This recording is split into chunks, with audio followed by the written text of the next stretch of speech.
안녕하세요.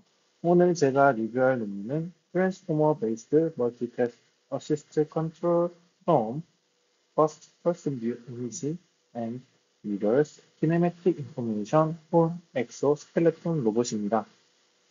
이 논문의 연구는 트랜스포머 AI를 활용하여 외골격 로봇이 사용자의 의도를 자동으로 인식하고 근육의 움직임을 보조하는 시스템을 제안한 내용입니다. 이 논문은 2025년 6월 11일에 MPJ 로보틱스에 게재되었습니다. 최근 재활치료, 인력 강화, 일상생활 보조 등을 위해 착용형 외골격 로봇이 활발히 개발되고 있다고 합니다. 기존 보조 제어 시스템은 대부분 분전도, EMG라고 하죠. 이 센서를 사용해 사용자의 움직임 의도를 추정했지만 이 방식은 여러 가지 한계를 가지고 있다고 합니다. 피부에 여러 장구를 부착해야 되고 사람마다 근전도 신호가 다르며 매번 사용자 의 캘리브레이션이 필요하다고 합니다. 이러한 문제로 EMG 기반 제어는 실생활 적용이 어렵고 번거로운 방식으로 남아있다고 합니다. 따라서 최근에는 비접촉형, 비침습적 방법을 통해 사용자의 의도를 자연스럽게 파악하고 보조할 수 있는 새로운 제어 방식이 요구되고 있습니다. 음, 이 연구의 목표는 트랜스포머 기반 인공지능을 이용하여 외골격 로봇이 사용자의 움직임을 미리 예측하고 실시간으로 보조하도록 만드는 것입니다.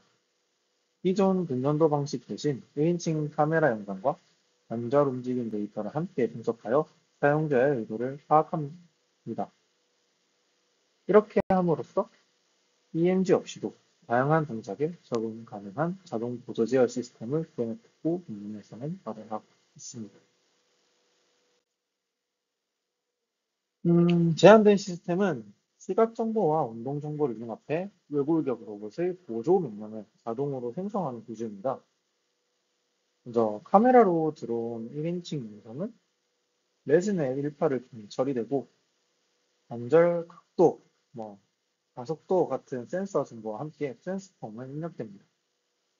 트랜스포머는 시간 정보를 고려해 보조가 필요한 사람의 시점을 예측하고 컨트롤러는 이제 그 결과에 따라 인공 근육의 압력을 조절하여 사용자의 무릎 움직임을 실시간으로 보조한다고 합니다. 데이터를 수집하기 위해 두 명의 실험 참가자가 이제 실제로 외골격 로봇을 착용을 하고 실제 생활에서 사용할 수 있는 동작들을 진행했다고 합니다. 머리에 달린 카메라로 촬영된 1인칭 영상, 그 다음에 관절과 몸통의 운동학 정보, 그리고 근전도 센서와 심박수를 함께 기록을 했다고 하는데요. 이렇게 얻은 1인칭 시점 영상이랑 운동학 정보, 아이뮤 센서 데이터를 트랜스포머 모델의 학습 데이터로 사용을 했다고 합니다. 여기 제 아래쪽에 텍스트 신호는 평가를 위해서 수집을 했다고 면에서 말을 하고 있습니다.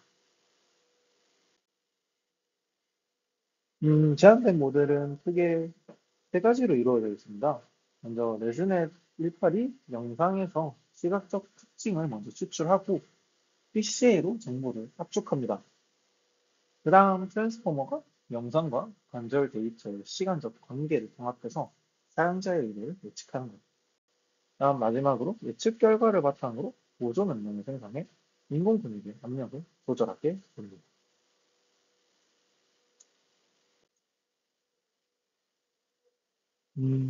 이 그래프는 트랜스포머 모델이 보조 명령을 얼마나 정확히 예측하는지를 보여줍니다. 위에 파란 색깔, 진짜 보라 색깔? 이 위에 파란 색깔 점선은 실제 명령이고 빨간 색깔 실선은 모델 예측 결과인데요. 뭐 거의 겹쳐 있어서 모델이 사람의 움직임 의도를 실시간으로 정확히 맞춘다는 것을 볼 수 있습니다. 또한 예측된 명령에 따라 외골격 로봇이 적절한 시점에 포크를 발생시키기 때문에 네, 사람과 로봇의 동작이 자연스럽게 연기화된다고 합니다.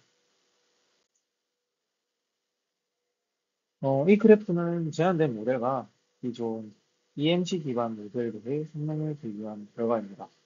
왼쪽에 BKTR 모델은 영상 정보와 인공학 정보를 트랜스포머로 융합한 논문에서 말하고 있는 모델입니다. 근전도 센서를 사용하지 않았음에도 불구하고 F스코어 0.95로 가장 높은 정확도를 달성한 걸 확인할 수 있죠. 두 번째 막대 EKT 모델은 EMG와 운동학 데이터를 입력으로 사용하는 트랜스포머 구조입니다.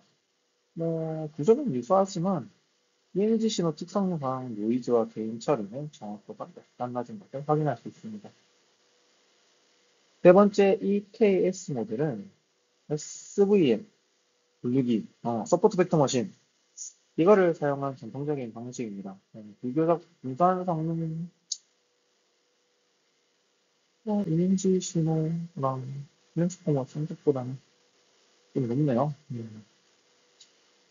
괜찮은 성능이지만 환경 적응력이 떨어진다고 논문에서 언급을 하고 있고, 마지막 EKLD 모델은 LDA, 리니어 디스크리미넨트 애널리시스, 선형 판별 분석, 이거를 사용한 단순 분류기라고 하네요. F스코어는 0.78로 성능이 가장 낮아 복잡한 움직임 인식에는 부족한 부상 것으로 판단되었습니다. 나타납니다. 그냥 전체적으로 보면 논문에서 말하고 있는 트랜스포머 기반 모델이 EMG 기반 제어보다 정확도나 안정성, 적응성 면에서 모두 우수함을 알 수 있습니다.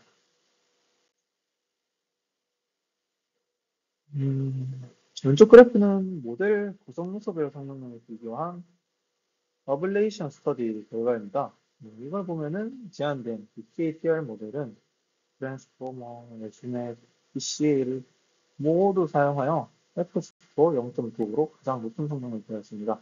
반면에 BKT 모델은 레스넷을 제거한 버전으로 영상 정보를 단순히 PCA로만 처리하기 때문에 성능이 0.75로 크게 하락한 것을 확인할 수 있고요.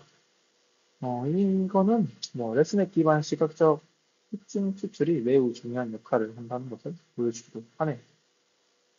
VKS와 VKLR은 트랜스포머 대신 그냥 원래 사용하던 분류기 SVL 아니면 로지스틱 레그레이션을 사용한 경우로 둘 다 0.85 정도의 중간 수준 성능을 보였습니다.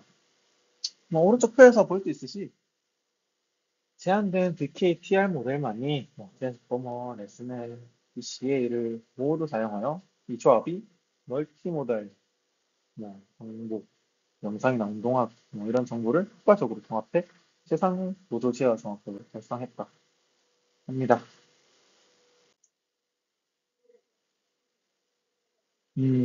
결과를 보면은 보조 제어가 활성화된 상태에서 폐부 주요 근육들의 근전도 활동이 30에서 40% 정도로 감소한 것을 확인할 수 있고요. 또한 심박수 또한 근여도 센서를 전혀 사용하지 않고도 이제 이 기기를 사용한 것만으로도 많이 떨어지는 것을 확인을 할 수 있었습니다. 특히 이러한 결과는 뭐 진짜 잘 보여주는 것 같네요. 이거 써야 된다. 그 심박수 상승률도 되긴 하는 거 보니까 괜찮네요. 모델의 일반화 성능을 검증하기 위해서 기존에 학습하지 않은 새로운 물체나 계단 환경에서 테스트를 또 진행을 했다고 해요. 기존 모델로 새로운 계단에 오르는 동작을 할 때 처음 보는 것처럼 이제 성능이 좀 확실히 많이 떨어지는 걸 확인할 수 있네요. 0.42, 0.088, 와, 성능이 엄청 떨어졌네요.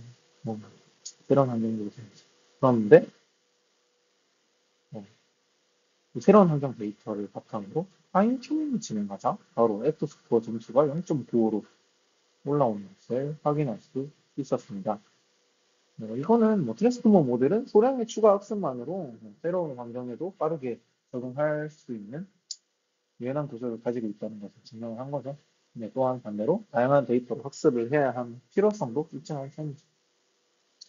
또 여기 표에 보시면은 새로운 물체 줍기 과정을 할 때 보면은 파인 튜닝 모델 F 스코어가 오히려 좀 낮은 것을 확인할 수 있는데 제 생각에 이거는 파인튜닝이 계산 환경 데이터에 집중되어 있었기 때문이라고 생각이 들어요. 네, 항상 물체 주는 이런 영상보다는 계단 이런 게 많이 들어가서 이렇게 된 거지 않을까 그런 생각이 듭니다. 그래서 뭐 더 다양한 데이터들로 파인튜닝을 좀 확대를 해야 될 것 같습니다.